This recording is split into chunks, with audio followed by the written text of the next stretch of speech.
Hi, Leo. Welcome to your February 2025 monthly horoscope. My name is Adeana. I'm an intuitive astrologer, and in this video, I will be walking you through all of the major themes, topics, and events you will be navigating for the month of February.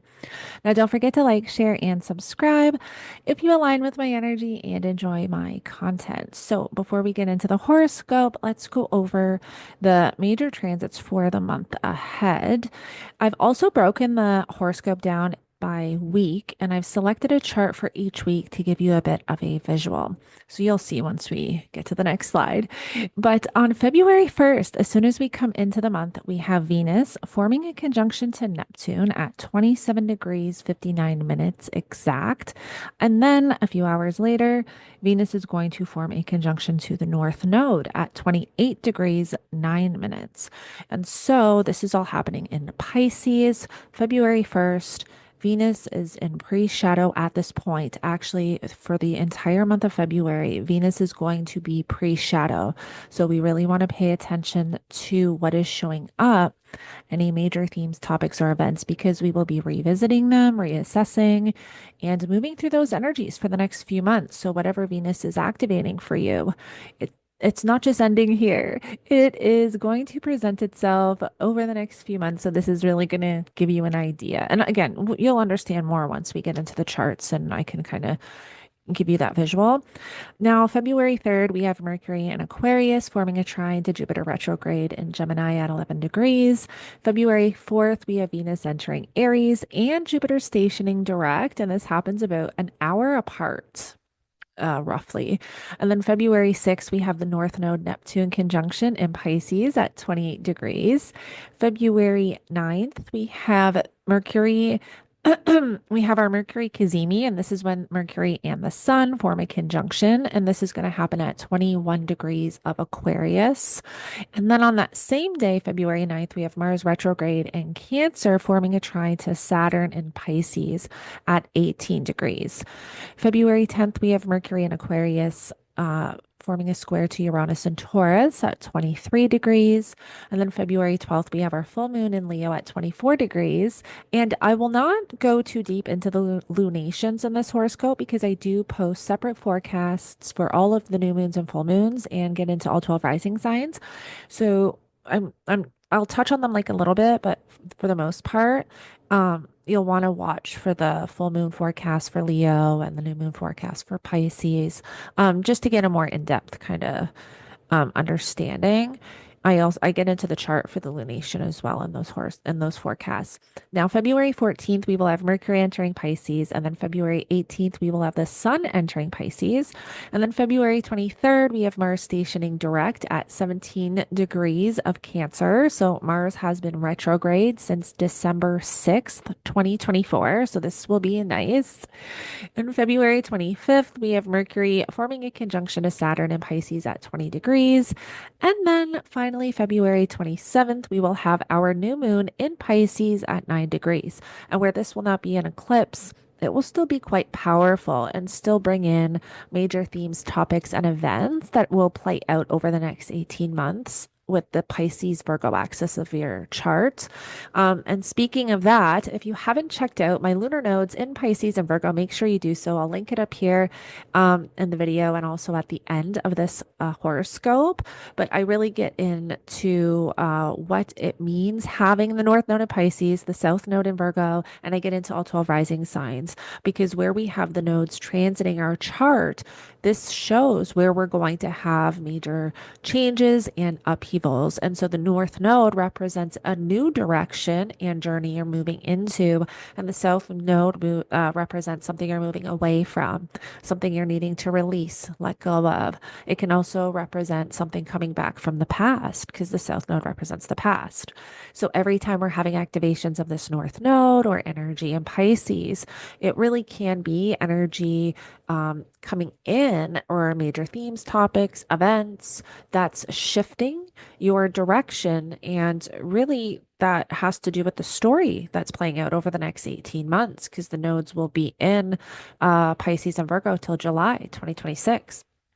So, the first week of February, right on the 1st, we have Venus forming a conjunction to Neptune in your eighth house in Pisces. And so you have Pisces in the eighth house of your partner's finances, all of your investments, loans, joint finances. It can also rule taxes, inheritance, psychological healing and transformation. It can rule the occult, secrets. So there's quite a lot represented in that eighth house. And this is going to show up for all of you differently. So, however, this aligns with you.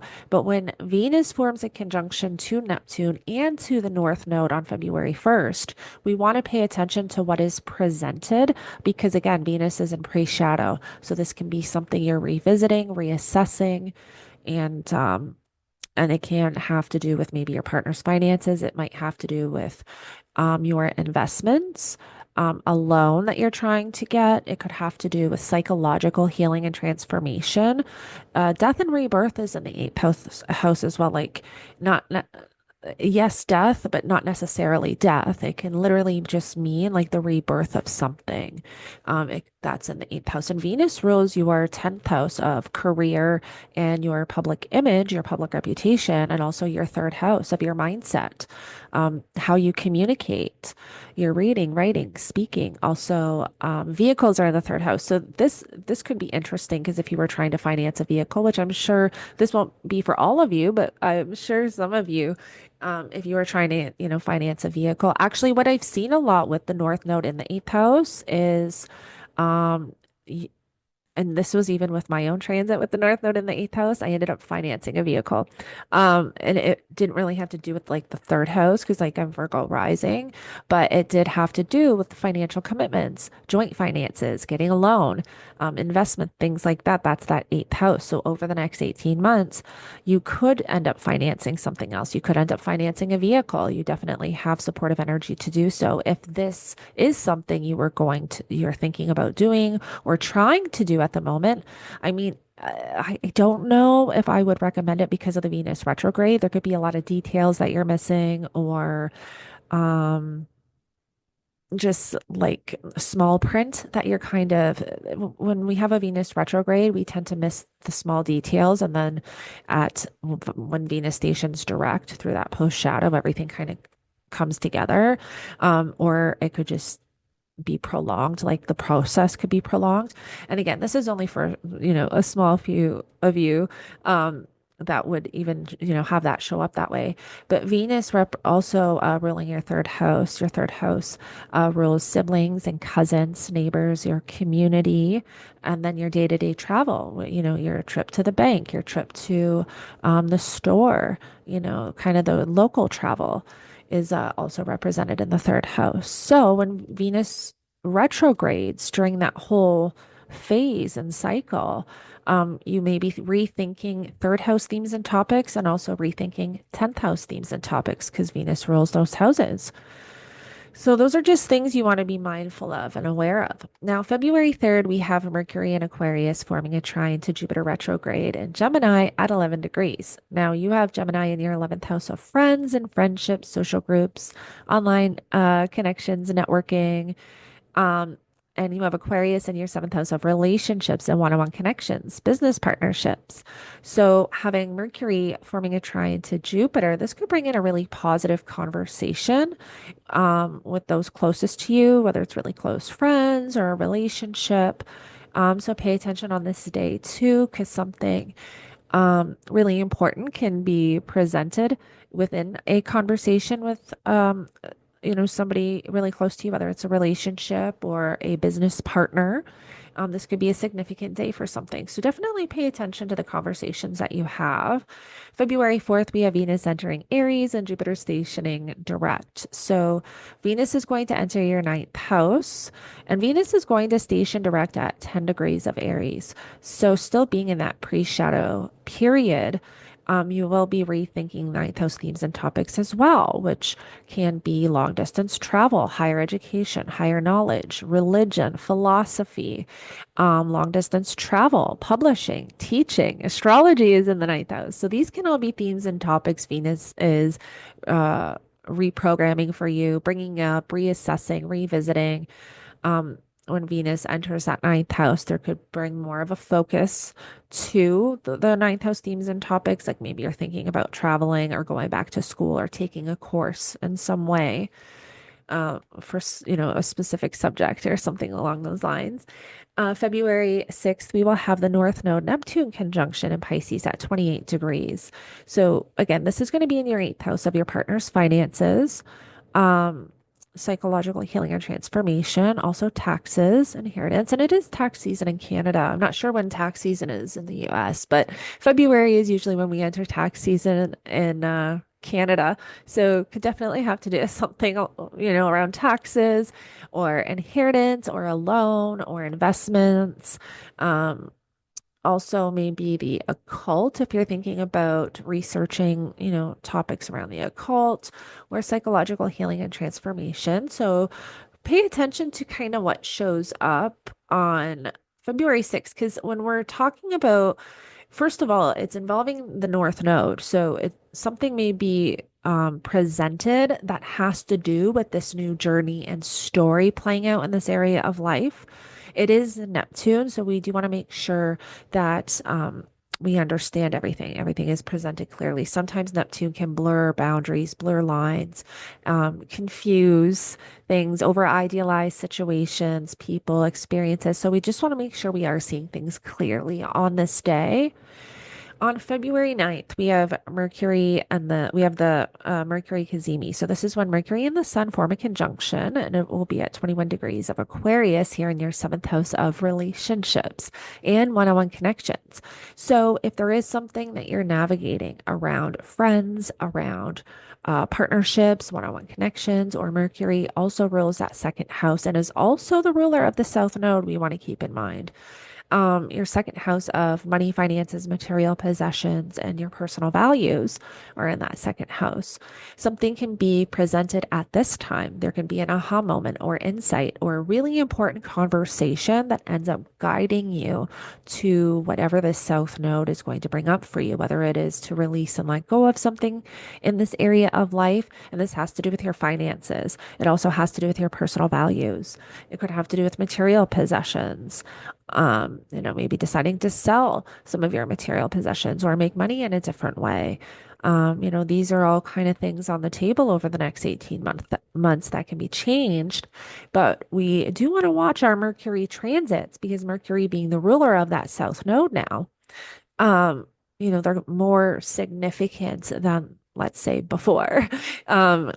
Significant Mercury transits can bring in more change to the story, more activation also, and more energy, more events, more experiences to whatever is playing out in this area of life. So we want to keep that in mind.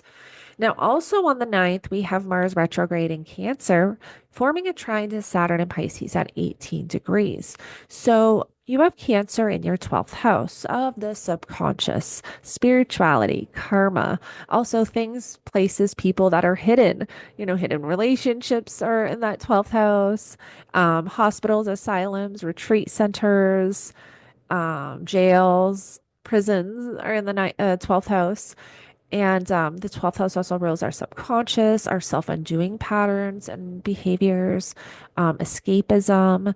And so this 12th house is, what's unseen, sometimes even to us, what's behind the scenes, what is running our physical reality, our subconscious. And so we we want to pay attention to any activations of the 12th house, especially if you're prone to escapism tendencies or self-undoing, because it can be triggered. Now, this Mars retrograde trine Saturn can be very positive, very nice. There could be a lot of support coming in. Um, Saturn rules things like responsibility, commitment, foundations. Usually with Saturn, it's long term. So Mars rules your ninth house and um, it will be dispositing that Venus energy. So there could be something around There could be something presented at this time with whatever you're going to be reassessing and reevaluating with the Venus retrograde when it has to do with long distance travel or teaching, publishing, going back to school, belief systems, religion, those themes and topics. There could be something really positive presented at this time with this trine, but generally speaking, this is a water trine, a water-based trine. So it's Mars retrograding Cancer, which has been, really difficult for all of us. Because Mars doesn't do the greatest in Cancer. And then we have Mars retrograding Cancer, which can, really be difficult when it has to do with motivation, drive, and willpower. It can be a very passive aggressive energy. Mars retrograding Cancer can also be bringing a lot of emotions to the surface when it has to do with old family dynamics or even past relationships. And so, if this is something you've been navigating the last couple of months with the Mars retrograde energies, where, there's been a lot of past emotions surfacing or emotions that were you kind of buried, they're coming back up again to be kind of worked through and released. There can be a really positive support with the Saturn energy coming in. This is where you could take it to the next level. You really can transform whatever you've been navigating.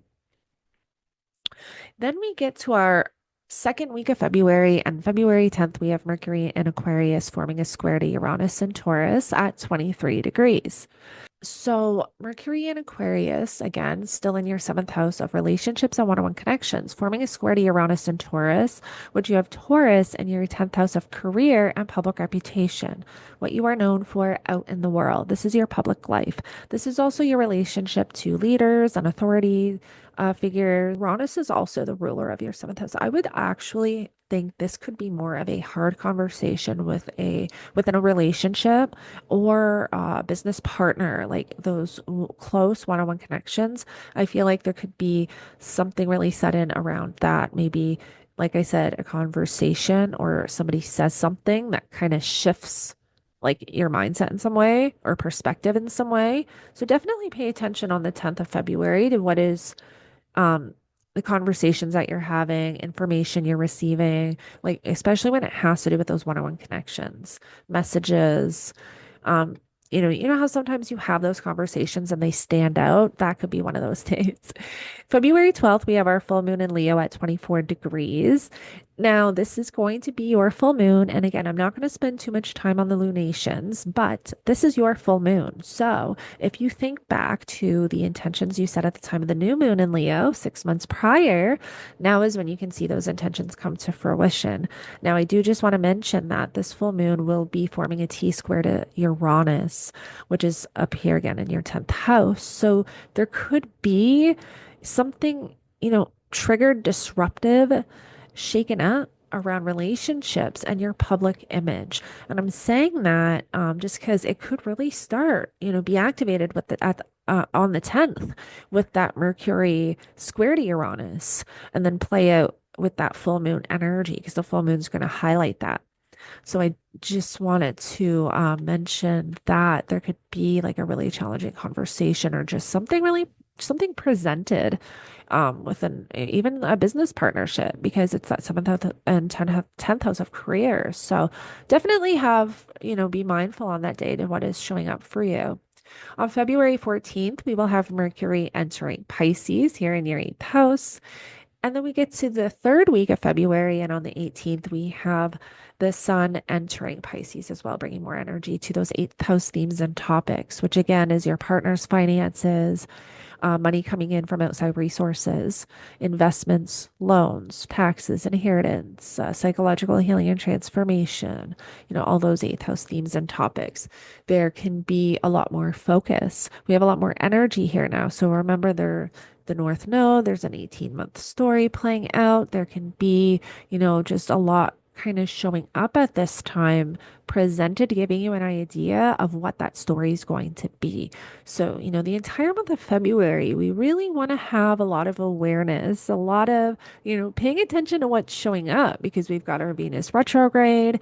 In March, we'll be entering eclipse season. We have a lot of Pisces activations. So, we're really going to get an idea of what this North Node in Pisces is going to bring for each of us individually. So, we really want to pay attention the whole month of February to what's kind of showing up for us. February 23rd, we will have Mars stationing direct at 17 degrees of Cancer. Finally, Mars has been retrograde since December 6th, and we've really been in this Mars retrograde energy since October 5th, 2024, because that's when Mars entered pre-shadow. Yeah, October 5th. Yeah, we've been in this energy for a while. So it'll be nice to have Mars direct. We won't be in the clear just yet, but Mars will eventually enter that first house again. And depending on your personal relationship with Mars, will depend on how that energy kind of is presented. Now, once we get to week 4, February 25th, we will have Mercury and Saturn forming a conjunction at 20 degrees of Pisces. So this is where there can be something kind of solidified. There you may decide to sign the dotted line with something, whether it's a loan. However, don't really recommend that with Venus retrograde energy. If you can, hold off till after Venus stations direct, because there can be something that we're not seeing clearly or that we're not completely understanding. But this could be like a really powerful conversation. Saturn can bring a mixed bag. Again, when we're talking about the malefic planets, it really depends on your own personal relationship with them, whether they're your most malefic planet or not. And that depends on if you're born during the day or night. If you're born during the day, Mars is your most malefic planet. If you're born at night, Saturn is your most malefic planet. And so when we have a Mercury Saturn conjunction, this can bring limitation, restriction, challenge, hardship, or it can bring, something around commitment and responsibility, discipline. It could bring something very long lasting if there's something that's in the works already. And that's kind of formed at this time. Having that Saturn energy there can show it's going to be very long lasting, very foundational, very solid. So it really depends on kind of what you have going, but it's in that eighth house of your partner's finances, loans, money coming in from outside resources like taxes, inheritance, and psychological healing and transformation. Mercury also rules that 11th house of friends and friendships, social groups, and online connections and networking. And your second house of money, finances, and material possessions and personal values. So it can have to do with those themes and topics as well. And then remember that that Mercury energy can bring something up around that south node that's going to play out, over the next 18 months. So we want to be mindful and aware of that. But I hope this helps you navigate the energy for the month of February. Don't forget to like, share, and subscribe if you align with my energy and enjoy my content. This at least gives you a good idea of how the energies are showing up for you, Leo rising, and where you're going to have activations, right? Now, if you would like to book a one-on-one consultation with me, I will put the link to my website in the description below. I offer birth chart readings, solar return readings, lunar return readings. I also offer pre-recorded readings as well. And so make sure you check out that link. I offer a one-on-one Zoom consultation going over where we dive deep into your birth chart and also the current transits. It's a 90-minute consultation. I also offer a solar return 90-minute consultation one-on-one over Zoom. And we dive deep into your solar return chart. We analyze your solar return chart, compare it to your birth chart, also your new year chart. And that gives you a really good idea of the major themes, topics, and events presented over the next 12 months. And then I also offer a lunar return consultation. It's an hour long. I go over the next 90 days. So I do 3 lunar return chart analysis, compare it to your birth chart, and we see major themes, topics, and events showing up over the next 90 days. I offer more consultations as well, but check out that link below so that you can see for yourself and look into it. So thank you so much for joining me, and I will connect with you all in the next one.